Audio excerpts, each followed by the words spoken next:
Okay. Uno, dos, tres. What's up, y'all? It's your boy Diego, coming at you straight from north of the capital city. And today, we're having another reboot edition of Daddy Gamer Diaries. Now, I know what y'all thinking. What's Diego doing up in his bedroom with a bunch of sheets and stuff? And I know that you guys went out in early March, late February, buying all those damn toilet paper rolls, and then you realize I don't poop any more than usual, but I got like 6 months of toilet paper that I need to store in my house. So I'm going to show you guys how to save a little bit of space by folding all of your bedding to fit inside one itty bitty pillow cover. Easy one, of course, is the other pillow cover. Meanwhile, I'm not really going to give you step-by-step instructions on this. If you really want to figure it out, you'll just watch it again and you'll take notes. In fact, if you like Mr. Q Dog, you'll be making a spreadsheet over what were the methods, which one was the first one that I started folding, and how it all turned out. Now, I trust Mr. Q Dog will do that. Now, what has it been like here in Coronaville? The trick, by the way, with folding these sheets is always the fitted sheet. So if you wanted to pay attention, now's when to do it. You know what? I haven't bought many games during Coronaville quarantine. I think I bought one. And that was back on April 4th. I bought Bloodstained Ritual of the Night. It was on sale. I got it for the half off sale that it was on back then. And it was a tough choice, man.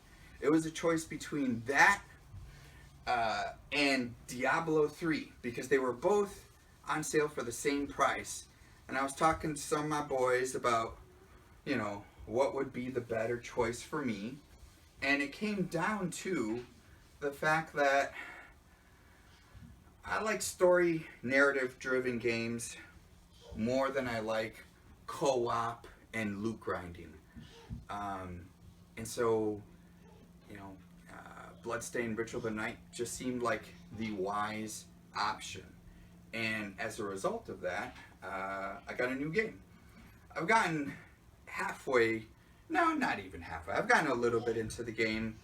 I found that the boss battles are quite challenging, and that a decent amount of grinding and leveling up your weapons is necessary. And then I just put it aside for a little while. The interesting thing about that game, for me, definitely is just kind of the lore and the fact that it comes from spiritual successor of Castlevania, while not being able to use any of the same names and stuff like that. But what have I been playing? I did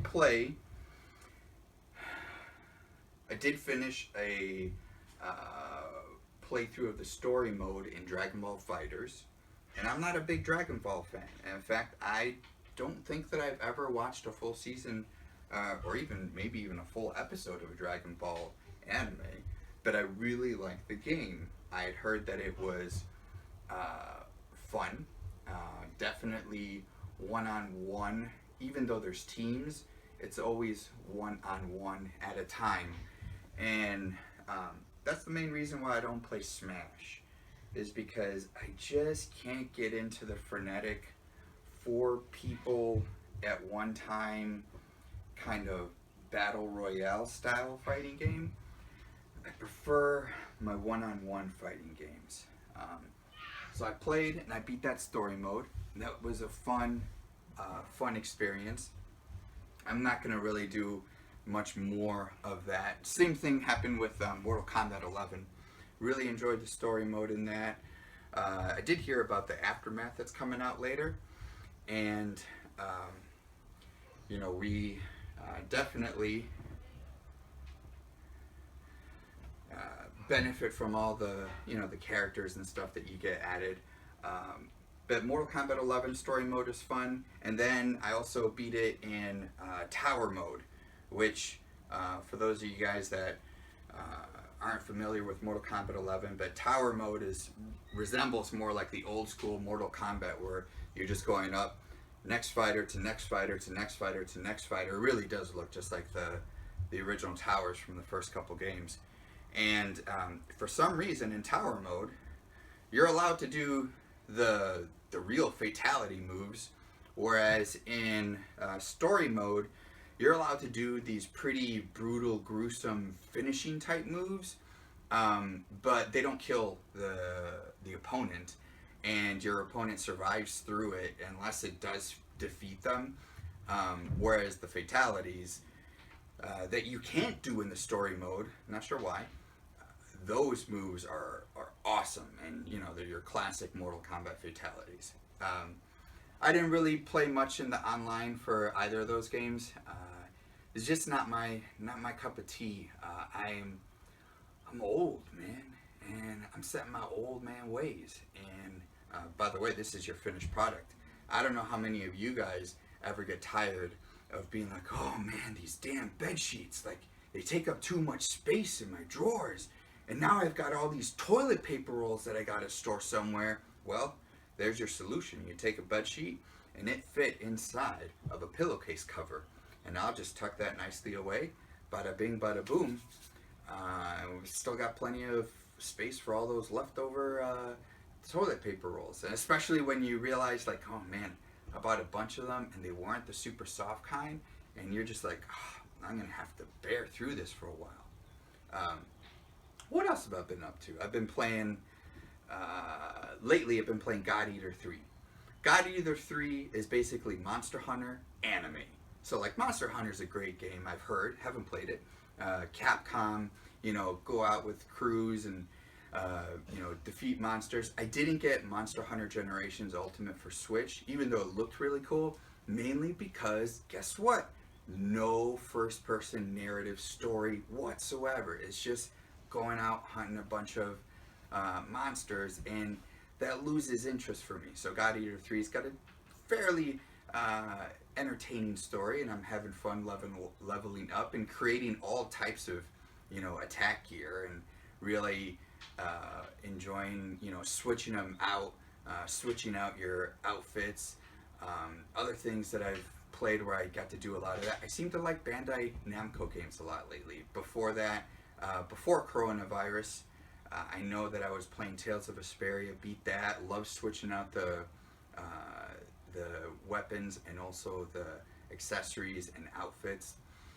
When I beat God Eater 3, I've got a choice of either going to play Sword Art Online, Hollow Realization, or going back and playing Blood Stained Ritual of the Night, and really just deciding I'm going to do that. I'm going to beat that game, dedicate myself to grinding, getting good at those bosses, and winning. I have been playing one free-to-play game that I saw.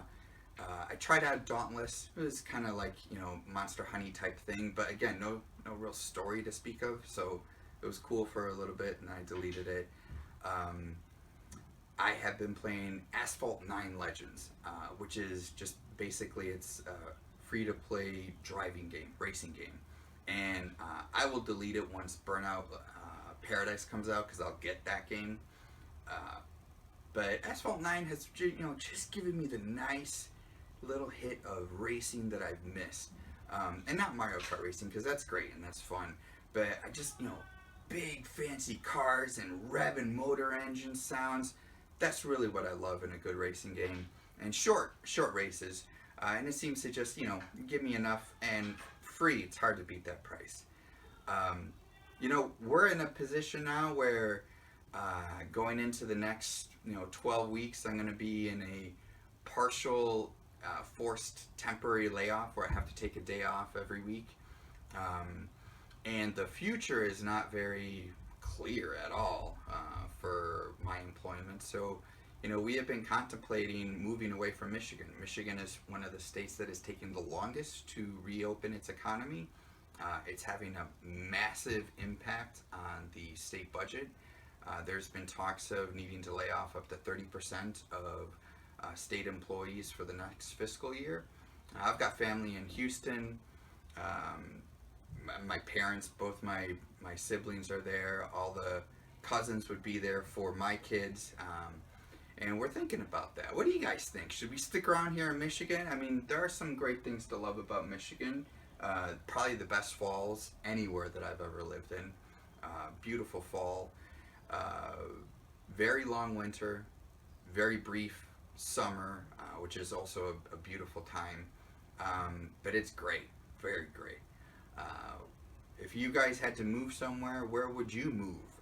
Are you guys also experiencing some uncertainty and fear about, the prospect of what the future is like, thanks to all this? And how much did I help you by showing you how to make all of your bed sheets fit inside a pillowcase cover? Thanks a lot. Talk to you guys later.